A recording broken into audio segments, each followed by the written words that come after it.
తెలంగాణ ఆవిర్భావానికి ఒక మహోద్యమమే జరిగింది. ఇందులో అసూలు బాసిన వారు ఎంతమందో. ఇలాంటి అమరవీరులకు ఒక స్తూపం, అది తెలంగాణ నడిబొడ్డున జ్యోతిలా ప్రజ్వలిల్లుతోంది. ఒక మాన్యుమెంట్లా కాదు, దేశంలోని ఒక అత్యుత్తమైన మాన్యుమెంట్లా కనిపిస్తోంది.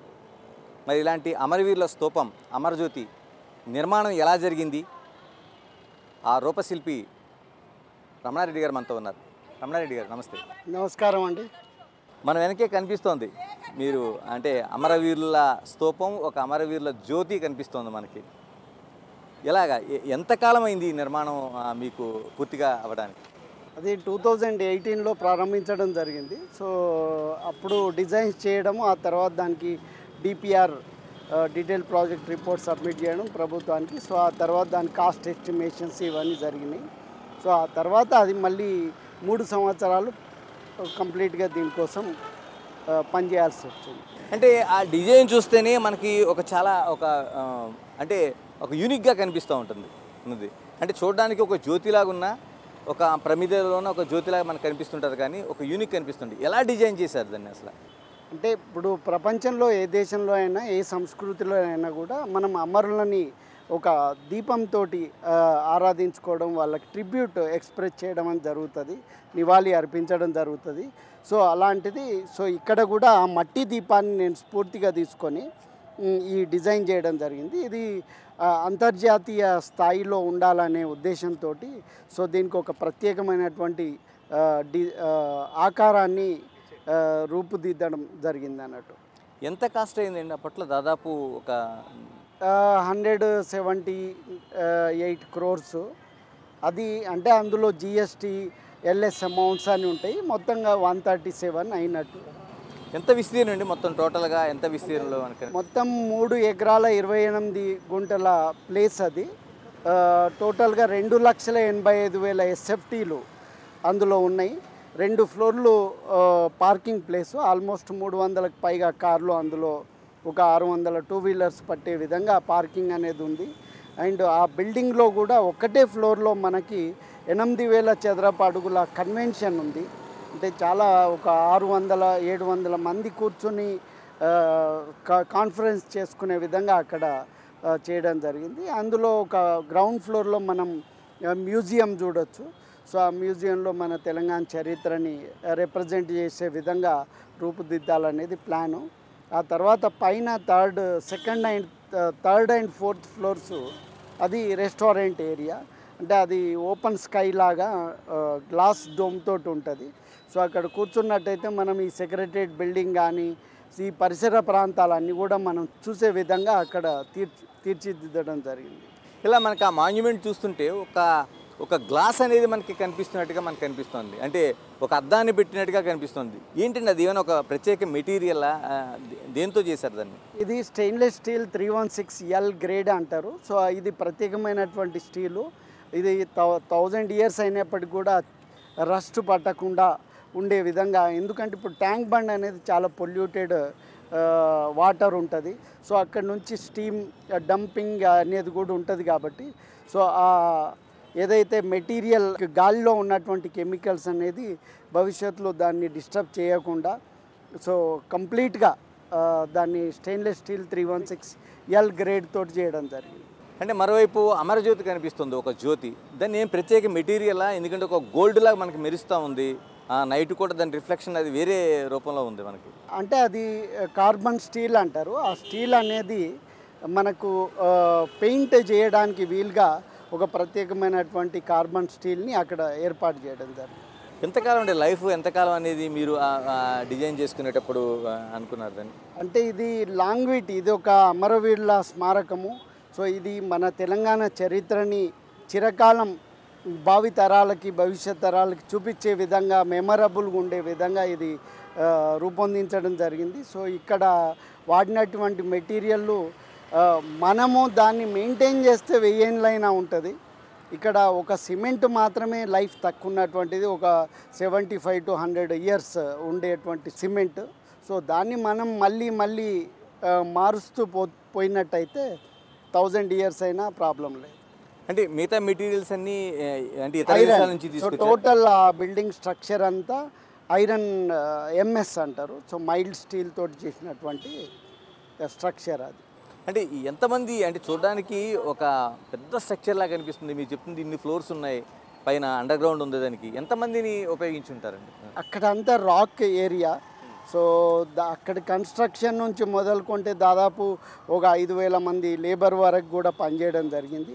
ఇక అది కాకుండా చాలామంది ఇంజనీర్స్, టెక్నికల్ ఎక్స్పర్ట్స్ దుబాయ్ నుంచి కూడా వచ్చారు చాలామంది ఇంజనీర్స్. సో వీళ్ళంతా కూడా కొన్ని వందలల్లో ఉన్నటువంటి టెక్నికల్ ఎక్స్పర్ట్స్.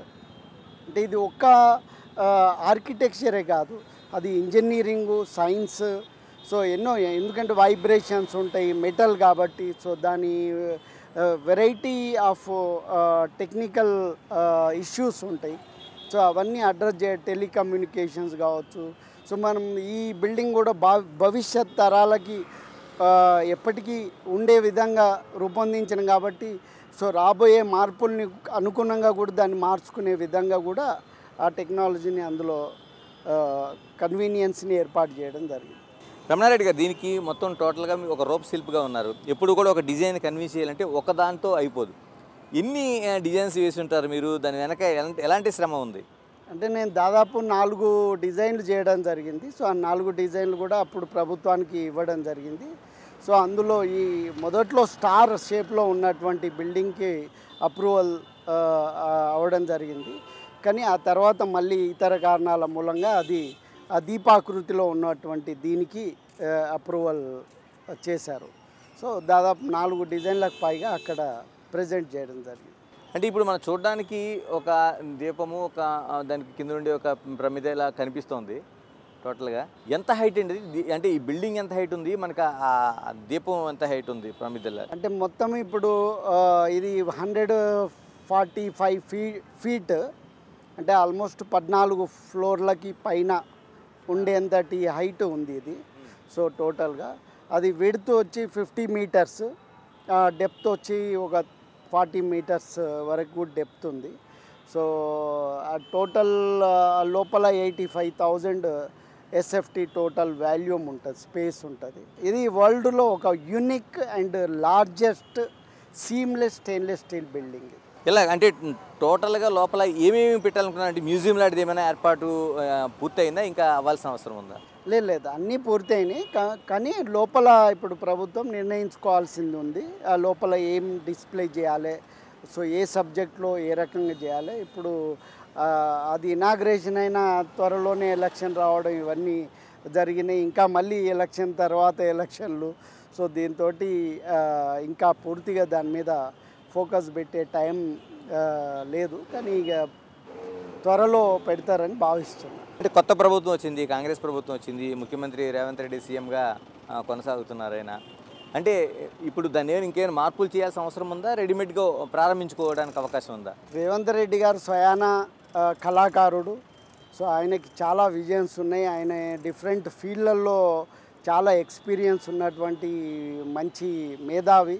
సో కాబట్టి ఆయనకి డెఫినెట్లీ మంచి ఆలోచనలు, సో దీన్ని ప్రయోజనాత్మకంగా ఎట్లా ముందుకు తీసుకెళ్ళాలా అనేది డెఫినెట్లీ ఆయన చేస్తారు. కానీ ఆయన వచ్చినప్పటి నుంచి ఏదో ఒక ఎలక్షన్లతోటే ముందుకు పోవడం జరుగుతుంది. కానీ డెఫినెట్లీ ఆయన అన్నారు కూడా, సో త్వరలో మనం దాని మీద ఫోకస్ పెడదామని. సరే, రాత్రిపూట చూసేపటికి ఒక ప్రత్యేకత కనిపిస్తుంది. దానికోసం ఎలాంటి ఏర్పాట్లు చేశారు దీనికి మొత్తం టోటల్గా? దీనికి ఇప్పుడు మనము ఇచ్చినటువంటి లైటింగ్ ఏదైతుందో అది టెంపరీ లైటింగే. అది అప్పుడు ఆ టైంకి ఇచ్చినటువంటి లైటింగ్ అది అట్లనే కంటిన్యూ అవుతుంది. కానీ మనకి ఇప్పుడు వరల్డ్లో చాలా రకాల లైటింగ్ టెక్నాలజీస్ ఉన్నాయి.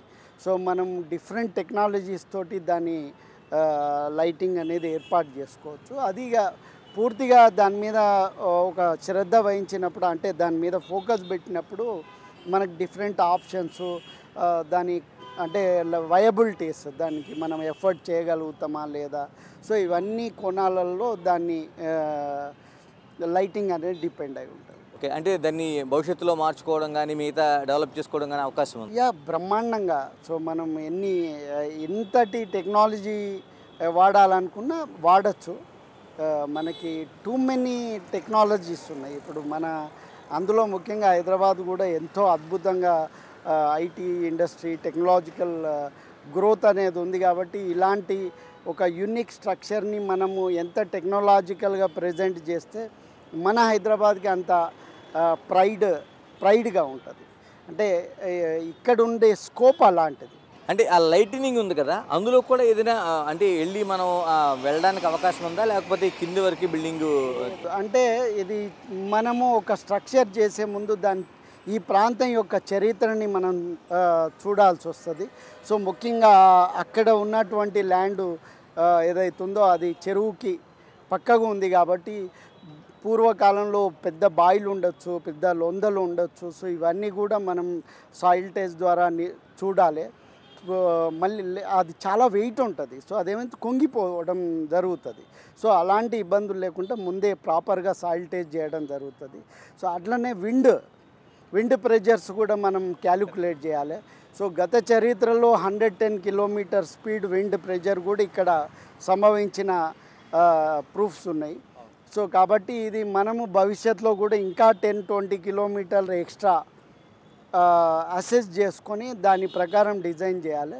సో కాబట్టి ఏదైతే దీపాకృతి ఉందో అది చాలా స్టెబుల్గా స్ట్రాంగ్గా ఉండాల్సిన అవసరం ఉంది. కాబట్టి మనము ఇంటర్నల్గా ఏ యాక్టివిటీ లేకుండా సో కంప్లీట్ దాని స్ట్రక్చర్కే ఎక్కువ ప్రయారిటీ ఇవ్వడం జరిగింది.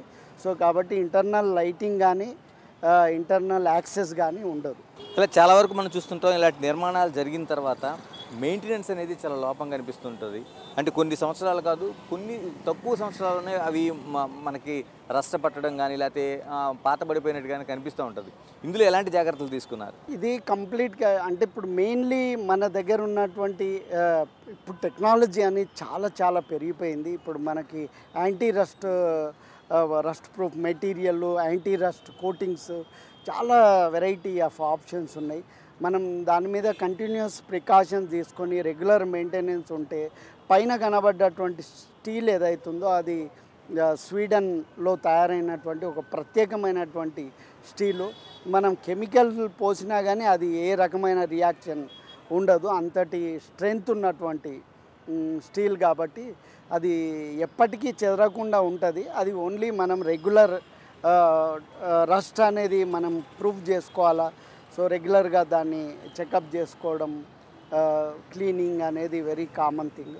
సో కాబట్టి కంటిన్యూ చేసుకుంటే 1000 years అయినా దెర్ ఈజ్ నో ఇష్యూ. అలాగే ఇప్పుడు ప్రత్యేకమైన సిబ్బంది ఎవరైనా ఉన్నారా దీనికి? ఇటువంటి వాటి మెయింటెనెన్స్కి అవసరం ఉంటుంది. ఎందుకంటే ఒక మీ రూపశిల్పిగా ఒక రూపక చేసిన తర్వాత దాన్ని కొనసాగించడానికి తగ్గట్టు సిబ్బంది ఉండాలి. అంటే అలాంటిది ఏమైనా ఉందా, వ్యవస్థ ఏమైనా? అంటే ఇంకా అది ప్రభుత్వం ఏ సంస్థకు కూడా ఇంకా హ్యాండ్ ఓవర్ చేయలేదు. అంటే ఇప్పుడు అది హెచ్ఎండిఏకి ఇవ్వాలా, ఎవరికి ఇవ్వాలా అనేది అది ప్రభుత్వం నిర్ణయించుకోవాల్సింది. ఇక అది ఎలక్షన్ బిఫోరే దాని ఇనాగ్రేషన్ జరిగింది. ఆ తర్వాత మళ్ళీ ఎలక్షన్ గోలలు ఇవన్నీ ఉన్నాయి కాబట్టి ఇంకా అది దాని మీద ఇంకా సంపూర్ణ నిర్ణయం అనేది జరగలేదు. థ్యాంక్ యూ రమణారెడ్డి గారు, థ్యాంక్ యూ వెరీ మచ్. ఇది మనకి అమరవీరుల స్తూపానికి సంబంధించి అంటే ఒక దేశంలోనే కాదు ప్రపంచంలోనే ఒక యూనిక్ సంబంధించిన ఒక మాన్యుమెంట్గా దీన్ని చూడాల్సిన అవసరం ఉంది.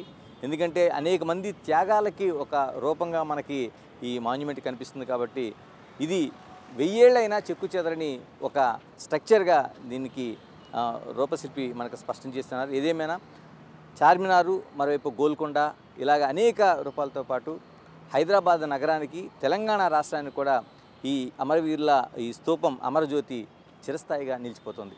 Signing off, this is Ganesh.